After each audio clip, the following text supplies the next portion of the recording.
Meus amigos do YouTube, está começando mais um Bom Dia Mercado. Venho aqui fazer junto com vocês o meu planejamento de trabalho para essa terça-feira de Liga dos Campeões e Copa do Brasil, dia 22 de fevereiro. Espero que eu consiga te ajudar de alguma forma com o meu planejamento, ajudar obviamente no seu. Se você é novo por aqui, seja muito bem-vindo. Meu nome é Theo Borges e esse é o BDM, um quadro praticamente diário que eu faço por aqui para fazer esse planejamento de trabalho para trabalhar nos dias da melhor maneira possível, beleza? Bom, vou comentar rapidinho do dia que acabou de terminar para mim de forma mais forçada, tá chovendo bastante ali fora. Eu acabei encerrando no jogo do Napoli com o Cagliari.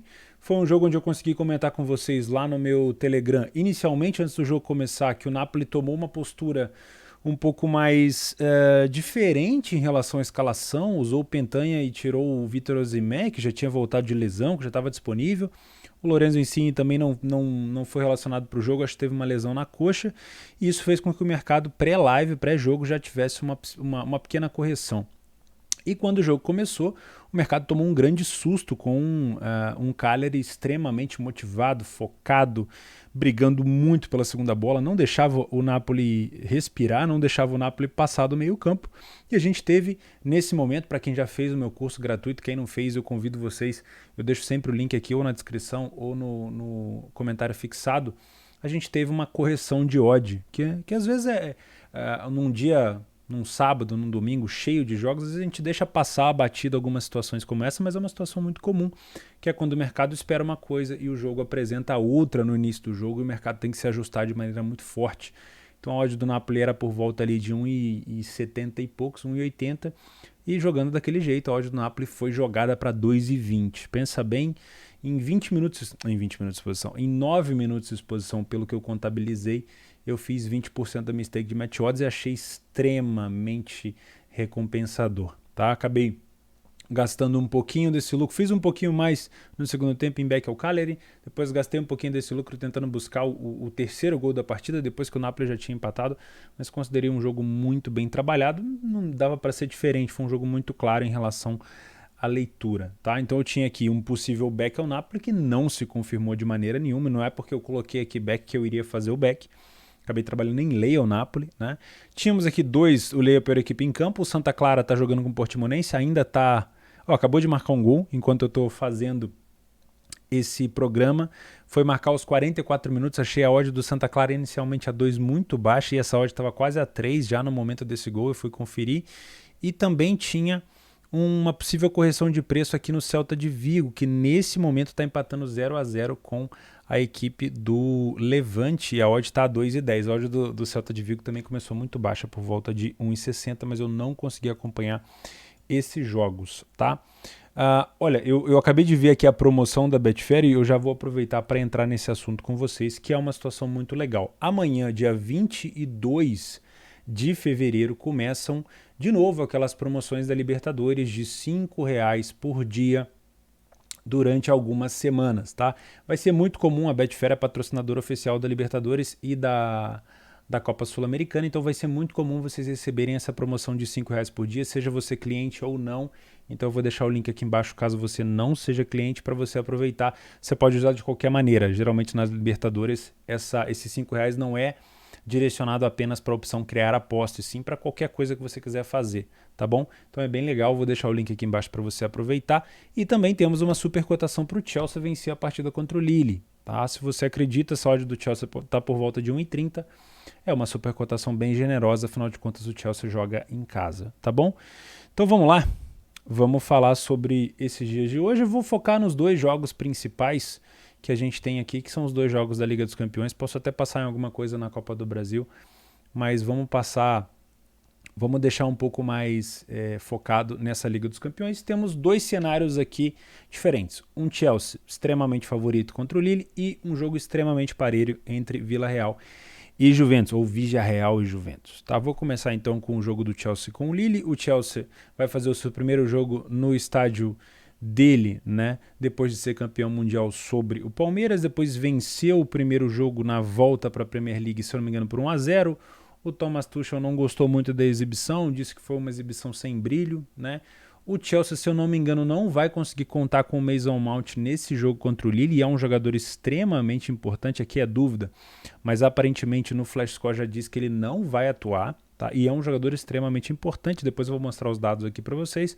Possível escalação: Lukaku, Pulisic, Ziyech, N'Golo Kanté, Azpilicueta, também não sei se o Azpilicueta joga, viu? Azpilicueta é dúvida. Também me parece que está machucado. Jorginho, Marcos Alonso, o Rudiger, que joga demais, o Mendy no gol, o Thiago Silva e o Christensen. Não se sabe se é essa a escalação, tá? 1,33, quase 1,35 a odd do Lille, do Chelsea, mod do super favorito. O time do Lille eu desconheço muito. O melhor jogador do Lille para mim está machucado, que é o Renato Sanches. Acredito que ele está por lá ainda, né? Não estou vendo ele aqui, mas acredito que o Renato Sanches ainda está no time do Lille. Deixa eu pesquisar aqui, ó, Renato Sanches. Por onde está o Renato Sanches? Renato Sanches ainda é jogador do Lille. Ainda não está próximo de acertar com o Milan. Enfim, pelo visto, não está relacionado para a partida, mas, na minha opinião, um dos melhores jogadores que o Lille tem. E tem esse Jonathan David que o pessoal está falando muito bem. O buraco e mais, vocês já conhecem, da Eurocopa com a Turquia, que, enfim, parecia que ia muito bem, acabou não sendo, enfim. Né? O Lille é o atual campeão francês, mas é muito difícil que concretize um bicampeonato do jeito que o PSG está jogando, tá bom? Bom, tem algumas escolhas nesse jogo? Muito difícil, né? Para os meus métodos de trabalho, ou eu venho para trabalhar um back Chelsea, ou eu venho para trabalhar algo focado no mercado de gols. Eu acho difícil eu vir trabalhar gols, tá? Porque jogo de ida das oitavas, pode ser que seja um jogo um pouco mais truncado. Vamos dar uma olhada aqui no nosso PDF de apoio. Estou usando estatísticas da Liga Premier League e da Ligue 1.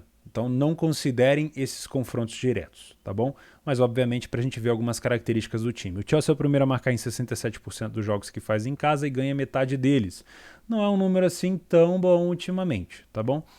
O Lille fora de casa venceu 31% dos jogos e foi o primeiro a marcar em 62%. Tá? Em relação a poderio ofensivo, o Chelsea marca em média 2,2 gols por jogo em casa, isso é bom, com uma boa defesa, e o Lille tem um desempenho fraco fora de casa, tá? No máximo ali um golzinho, quase um gol e meio. O que me chama bastante atenção é o cenário de bola parada. O Chelsea hoje tem 10 gols de bola parada na temporada, principalmente na Premier League, contra 8 gols sofridos pelo Lille. Apesar de ser um time muito bom nesse fundamento, também é um time que sofre bastante. Esse é o primeiro match do dia.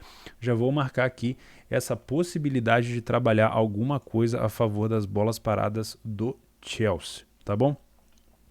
Em relação ao mercado de gols, bom, fora de casa, o Lille não tem um desempenho tão bom em relação à parte ofensiva. O Chelsea também não tem nada de muito poderia no contra-ataque, ou seja, se um time abrir o placar, a gente não tem nenhum indício que ele vai ficar aproveitando o contra-ataque o tempo todo. Geralmente os jogos dentro de casa do Chelsea não tem um cenário muito interessante para over 2,5. A gente provavelmente não vai ter o Mason Mount, que é um artilheiro da equipe, atualmente jogando. Então eu acredito num jogo com menos gols. Tá? Talvez uma vitória do Chelsea ali por 1-0, 2-0, talvez um 2-1. Mas eu não venho com esse cenário assim de longuíssimas exposições. A não ser que o Lille se perca pelo caminho e tome 2 gols e acabe se perdendo ali na questão de organização tática e acabe dando para o Chelsea chance para poder matar o confronto logo no primeiro jogo. Tá? Mas se tratando de primeiro confronto, acho que vai ser um jogo mais tranquilo. Dependendo da postura defensiva do Lille, isso quer dizer, dependendo do jeito que o Lille se portar na parte defensiva, não brigando tanto pela segunda bola, deixando o Chelsea jogar, e como eu não estou vendo aqui uma característica muito grande de contra-ataque do Lille, pode ser que se o Chelsea manter a bola e propor o jogo, pode ser interessante buscar alguma coisa realmente a favor do Chelsea, tá? Mas eu vou ser sincero com vocês, faz tempo que eu não vejo no Chelsea um padrão para back, né? Mas não custa aqui vir para consultar. Então vou deixar por essas odds aqui a única coisa que eu tenho. Se eu não quero trabalhar gols, vou procurar algo a favor do Chelsea, tá bom? Jogo do Villarreal contra a Juventus. Bom, o Villarreal esteve no grupo do United, Young Boys e Atalanta, tá? Se eu não estou enganado, deixa eu conferir aqui. O Villarreal terminou na segunda colocação, um ponto a menos do que o time do United. Teve 3 vitórias, fez 12 gols e tomou 9. Destaque para as vitórias principalmente a vitória fora de casa contra o Young Boys, que foi uma vitória muito importante, tá? Já a Juventus ficou líder do grupo com Chelsea, Zenit e Malmo, nada muito, sei lá, muita surpresa aqui, talvez pelo momento que o Chelsea vivia, estar atrás do Chelsea seria uma situação mais comum, só que a Juventus conseguiu no jogo de ida e, obviamente, na vantagem que fez sobre os outros adversários, permanecer em primeiro. Afinal de contas, o Chelsea deixou de vencer o Zenit na última partida, acabou ficando 3-3, inclusive pagou muito bem aquele jogo e tirou a liderança do Chelsea, mas acabou que quem pegou o adversário mais forte foi a Juventus. Pegar o Villarreal, mesmo o Villarreal nunca tendo ganhado a Liga dos Campeões, e o único título importante que eles ganharam agora foi recentemente, o atual campeão da Europa League. Mesmo assim, fizeram uma boa fase de grupos. Eu acho que é um time muito mais cascudo do que o Lille, apesar do Lille ser o atual campeão francês. O Lille se deu aquela, remendada, buscou alguma coisa ali, trouxe um novo treinador e não ficou tão legal do jeito que estava antes. Aquela temporada do Lille foi realmente coisa absurda, tá? Acabou que a Juventus teve um adversário um pouquinho mais difícil. Hoje a Juventus mudou bastante daquela Juventus, trouxe o Zakaria, trouxe o Vlahovic, o Dybala até o momento não machucou, assim como o Marco Reus no Dortmund. A gente tem sempre que pedir para quem gosta de futebol, pedir pela saúde física de Coman, de Marco Reus, de Dybala, que são jogadores que a gente adora ver jogar, mas que vira e mexe estão machucando, Felizmente o Dybala ainda está bem, coincidentemente ou não, parece que o Dybala não vai renovar com a Juventus e agora ele partiu para jogar pra caramba, e a Juventus vai ter esses novos reforços. Com isso, eu considero essa cotação da Juventus errada, tá? Eu acho que essa odd da Juve, ela devia estar um pouquinho mais baixa, eu acho que ela devia estar invertida. A Juventus hoje não é time para ter uma odd de 3 contra o Villarreal. É um jogo parelho? Concordo que é um jogo parelho, mas acredito que essa cotação poderia ser um pouquinho mais baixa. Deixa eu só ver aqui se eu tenho alguma informação, olhando aqui no Flash Score sobre escalação, se alguma coisa me diz que fulano ou ciclano não vai jogar. Eu vou voltar para cá que vocês não estão vendo a minha tela, mas eu vou voltar aqui, ó.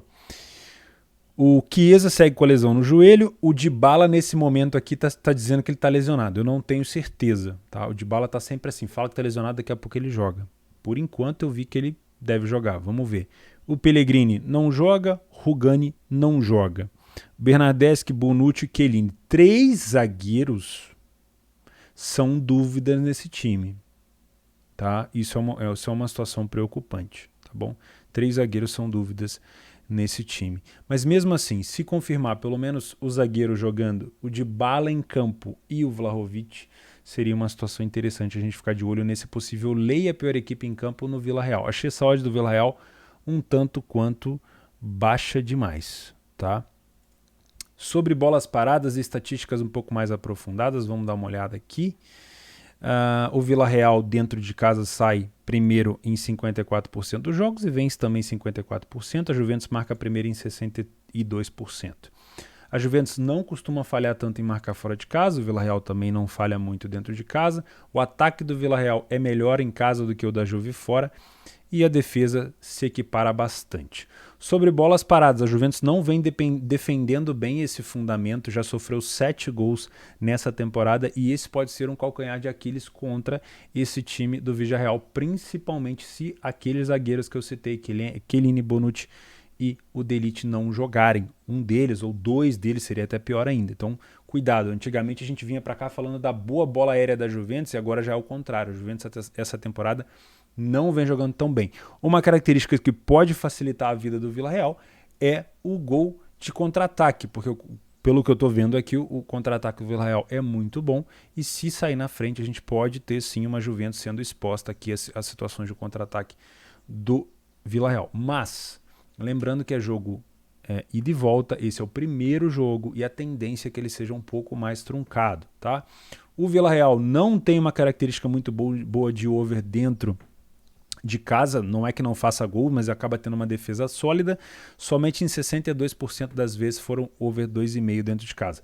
Já na Juve é pior ainda, A Juventus é um time muito econômico esse ano, dificilmente está goleando os seus jogos e acaba tendo um aproveitamento. Esse jogo tende mais a ser um jogo com 1,5 no máximo, Em relação aos melhores jogadores, Gerard Moreno, além de ser um excelente batedor de pênalti, está fazendo muito gol. Temos o Vlahovic do lado de cá. O Dybala, lembrando, é dúvida. Tá? Se o Dybala não jogar, perde um pouco na criação. Mas o Vlahovic está dando conta. Não vai resolver todo o jogo, mas está dando conta. Não gostei do último jogo da Juventus contra o Torino. Precisa melhorar, tá bom? Mas mesmo assim, acho que essa odd da Juve poderia estar um pouquinho mais baixa, tá? Aqui nós temos os outros campeonatos da Inglaterra, Championship, para tudo quanto é lado. Tem também a segunda liga italiana, que todos os times têm nome de pizza, né? É só você ligar na pizzaria e pedir, por exemplo, você pode pedir aqui um Parma com uma pizza, ou então você pode pedir um Pordenone com uma Monza, né? Meio a meio, né? Ternana e Spal. Geralmente os times na Série B italiana têm nome de pizza. Enfim, né? Fica aí a curiosidade sem necessidade. Sobre os jogos que eu marquei, então, o Villarreal, não marquei nada relacionado à bola. Vou marcar a bola parada do Villarreal sobre a Juventus. A Juventus tem defendido muito mal esse fundamento. Na Copa do Brasil, eu acho que tem mais jogo do que isso daqui. Deixa eu tirar minha dúvida aqui amanhã. Copa do Brasil, Não, é isso mesmo. Ponte Preta, Lagarto, RT. Acho que é isso mesmo. O Santos joga às 9h30.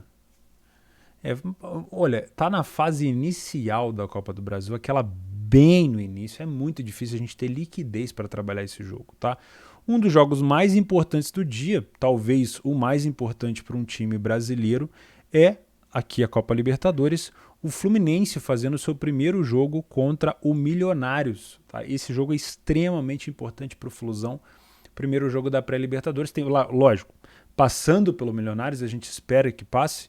Tem vários jogos ainda para passar da pré-Libertadores, mas esse aqui é um jogo muito importante. Eu, com todo respeito e sinceridade, não conheço o Milionários, não acompanho o Milionários, mas o time do Fluminense vem, ao que tudo indica, muito bem treinado. Eu gosto demais da parte ofensiva do Fluminense, principalmente nas bolas aéreas. Então não tenho estatística sobre os times, né? A Libertadores está começando, está engatinhando, mas eu ficaria muito de olho aqui nas bolas aéreas do Fluminense. Esse também é um jogo, pelas cotações, que eu trabalharia aqui em lei a pior equipe em campo, porque são jogos muito parelhos, tá bom? Aí tem mais o The Strongest, aqui tá fora da altitude que eles costumam jogar. Enfim, eu prefiro não me meter nesses outros jogos, tá bom? Então eu vou focar Chelsea-Lille, tentar buscar um back Chelsea se der leitura para mim. Aliás, vamos aqui na estratégia que fica mais fácil. No dia 22, estou usando radaresportivo.com, tá? E uso o meu PDF de apoio também, que está aqui, que eu deixo sempre a explicação para vocês. Esse PDF de apoio não tem nada a ver com Radar Esportivo. O PDF de apoio é algo que eu faço para mim e compartilho com os membros aqui do canal. Se você quiser ser membro, quiser ter acesso a esse PDF de apoio todo santo dia, que é o que eu faço, eu mando para você na aba comunidade ou na aba assinatura, caso você seja membro do canal. Clica aí embaixo em ser membro, seja membro, alguma coisa assim, tá bom? Para a gente finalizar, antes de eu falar das estratégias já, temos um jogo que eu encontrei uma boa probabilidade amanhã, tanto para um over 1,5 quanto para o ambas marcam, que é o Spal contra o Ternana. Lembra que eu falei para vocês que a gente ainda ia passar por uma boa bad run nessas grandes probabilidades? Eu não estou fazendo essas entradas, mas estou anotando. E no domingo foi horrível, né? Tinha 7 unidades para cima e caiu para 4 negativa, né? Ou seja, não adianta ficar se vislumbrando numa metodologia que ainda não passou por bad runs. Óbvio que isso aqui não é metodologia, estou misturando 1,5 com 2,5 com ambas marcam, estou mostrando para você grandes probabilidades de bater. Você vai ver se tem odd de valor, você vai ver se encaixa com o seu método, você vai ver se você vai fazer essa entrada pré-live, se você vai ou não fazer essa entrada, se você vai esperar no live, se você vai confirmar a leitura, cada um sabe de si. Eu estou informando para vocês que vocês pediram muito para eu fazer isso, eu não faço essas entradas, não é o meu jeito de trabalhar, mas lembre-se, método ou entrada, tudo isso precisa ser validado no longo prazo, você vai passar por várias bad runs. Não adianta você se sentir o máximo com um método tendo explorado pouco tempo ainda, só porque ele está numa maré boa, e nem se sentir horrível e querer destruir o método só porque ele está numa fase ruim. Tudo é longo prazo, né? A somatória é muito grande, né? Você pode pegar um universo de 20 mil jogos, às vezes você vai ter lucratividade, mas o lucro, obviamente, não é assim gritante. Você precisa volumar, tá bom? Depende muito da estratégia, mas eu gosto de falar isso para vocês aqui, para vocês não pensarem, o grandes probabilidades do TEL é entrada de valor e é lucro garantido. Esquece, isso aqui é grande probabilidade de acontecer, não é certeza, tá bom? Então vamos lá para a gente fechar? Os jogos que eu marquei para hoje, checaram back Chelsea, às 5 da tarde aqui no Brasil, e ficar de olho na bola parada do Chelsea contra o Lille. Apesar do Lille também marcar, o Chelsea defende bem esse fundamento. Na Libertadores, um Lei é a pior equipe em campo no jogo do Milionários com o Fluminense. Se tiver liquidez, interessante para a gente trabalhar. E no Vila Real, Juventus também. Confirmar se o Dybala vai jogar ou se ele está machucado. E confirmar também a trinca de zaga da Juventus, Chiellini, Bonucci e De Ligt, se eles vão estar em campo, ou pelo menos um ou dois deles vão estar em campo, para a gente também ter um pouco mais de confiança. Se a Juventus começar bem em campo, essa odd do Vila Real tem campo para correção. Então fica de olho nisso, tá? E cuidado com os contra-ataques do Vila Real. Também cuidado pelo fato de ser jogos de ida, para não se arriscar tanto em longas exposições nos mercados de gols, tá bom? Lembrando vocês, as promoções da Betfair que eu já comentei, o link vai estar aqui embaixo. E agora que o vídeo já terminou, se você quiser me ajudar se inscrevendo no canal e deixando o seu like no vídeo, ajuda muito. Eu tento te ajudar de uma forma, você vem e me ajuda de outra. Fechou? Então a gente se vê no Discord do Leitura. Vejo vocês também no meu Telegram, o link está aqui embaixo. Não deixem de assinar o meu canal do Telegram, é completamente gratuito. Eu tento ajudar vocês lá também. E a gente se vê amanhã para falar sobre os jogos de quarta-feira. Um grande abraço.